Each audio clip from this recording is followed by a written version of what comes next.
30ನೇ ರಾಷ್ಟ್ರೀಯ ರಸ್ತೆ ಸುರಕ್ಷತಾ ಸಪ್ತಾಹ ಮೆಲ್ಕರ್ನ ಬಿರುವ ಆಡಿಟೋರಿಯಂನಲ್ಲಿ ನಡೆಯಿತು.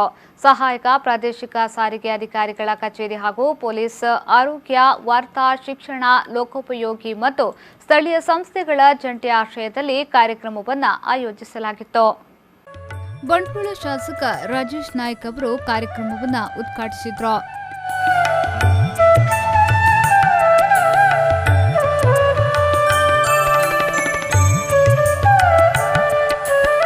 ಬಳಿಕ ಮಾತನಾಡಿದ ಅವರು, ರಸ್ತೆ ಸುರಕ್ಷತಾ ಕಾನೂನನ್ನು ಪ್ರತಿಯೊಬ್ಬ ವಾಹನ ಸವಾರನು ತನ್ನ ಜೀವನದಲ್ಲಿ ಅಳವಡಿಸಿಕೊಂಡರೆ ಮಾತ್ರ ಸುರಕ್ಷಿತವಾಗಿರಲು ಸಾಧ್ಯವಿದೆ ಎಂದರು.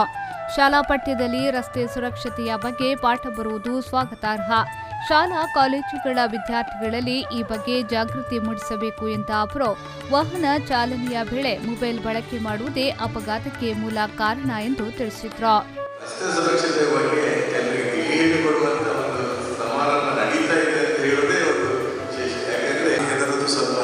ಕಮ್ಮಿ ಸಣ್ಣ ಪುಟ್ಟ ತಪ್ಪುಗಳಾದಾಗ ಅವು ಈಗ ನಾನು ಟ್ರಾಫಿಕ್ ಇನ್ಸ್ಪೆಕ್ಟರ್ ಹತ್ರ ಮಾತಾಡಿದಾಗ ಹೇಳಿದರು, ನನಗೆ ತೋರಿಸಿದ ದಿವಸಕ್ಕೆ 200 ಕೇಸ್ ನನಗೆ ಹಾಕಲೇಬೇಕು ಅಂತ. ಯಾಕೆ ಕೇಸ್ ಹಾಕಬೇಕು ಅಂತ ಹೇಳಿ ಜನರಿಗೆ ತಿಳುವಳಿಕೆ ಮೂಡಿಸಲಿಕ್ಕೋಸ್ಕರ. ಇವತ್ತು ಇಲ್ಲಿ ಏನಾಗಿದೆ ಅಂದರೆ, ಅಲ್ಲಿ ಹೆಲ್ಮೆಟ್ ಎಲ್ಲ ನಿಲ್ಲಿಸಿದ ಕೂಡಲೇ ಶಾಸಕರಿಗೆ ಫೋನ್ ಬರ್ತದೆ, MP ಕೂಡ ಫೋನ್ ಬರ್ತದೆ, ಹೆಲ್ಮೆಟ್ ಪೊಲೀಸ್ ಸುತ್ತಾನೆ ಇವರು ದಾದಾ ನೋಡಿ ಕೇಸ್ ಮಾಡೋದ್ರಲ್ಲಿ ಪಲ್ಯ ಅಂತ ಪರಿಸ್ಥಿತಿಯಲ್ಲಿ ನಮ್ಮ ದೇಶ ಇವತ್ತಿಗಿದೆ ಅಂತ ಹೇಳಲಿಕ್ಕೆ ನಿಜವಾಗ್ಲೂ ನಮಗೆ ಅದು ನಾಚಿಕೆ ಆಗಿದೆ.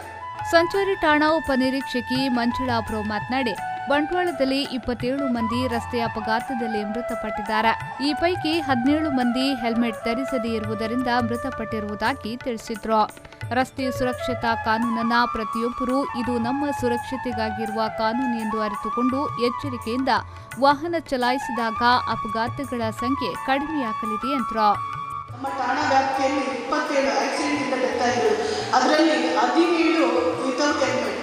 ಹೆಲ್ಮೆಟ್ ಹಾಕಿದ್ರೆ ಅವು ಉಳಿತಾ ಇದ್ನೇನೋ ಅನ್ನೋ ರೀತಿಯಲ್ಲಿ ಆಗಿರ್ತಕ್ಕಂಥ ಅಂಶಗಳು. ನಮ್ಮ ಸರ್ಕಾರ ರಕ್ಷಣಾ ಇಲಾಖೆಗೆ ಕೋಟ್ಯಾಂತರಗಟ್ಟಲೆ ಖರ್ಚು ಮಾಡ್ತಾ ಇದೆ. ಆದರೆ ಅದಕ್ಕಿಂತ ಅಂದರೆ ಯುದ್ಧದಲ್ಲಿ ಸಾಯೋದಕ್ಕಿಂತ ಹೆಚ್ಚು ಜನ ರೋಡ್ ಆಕ್ಸಿಡೆಂಟ್ಸಲ್ಲಿ ಸಾಯ್ತಾ ಇದ್ದಾರೆ.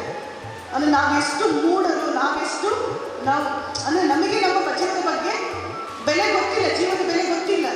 ಕ್ಷೇತ್ರ ಶಿಕ್ಷಣಾಧಿಕಾರಿ ಶಿವಪ್ರಕಾಶ್, ತಾಲೂಕು ಆರೋಗ್ಯಾಧಿಕಾರಿ ಡಾಕ್ಟರ್ ದೀಪಾ ಪ್ರಭು, ಲೋಕೋಪಯೋಗಿ ಸಹಾಯಕ ಇಂಜಿನಿಯರ್ ಉಮೇಶ್ ಭಟ್, ಸಹಾಯಕ ಪ್ರಾದೇಶಿಕ ಸಾರಿಗೆ ಅಧಿಕಾರಿ GS ಹೆಗ್ಡೆ, ತಾಲೂಕು ಪಂಚಾಯತ್ ಸದಸ್ಯ ಸಂಜೀವ ಪೂಜಾರಿ ವೇದಿಕೆಯಲ್ಲಿ ಉಪಸ್ಥಿತರಿದ್ದರು. Sandeep Salian, V4 news 24/7 Bantwal.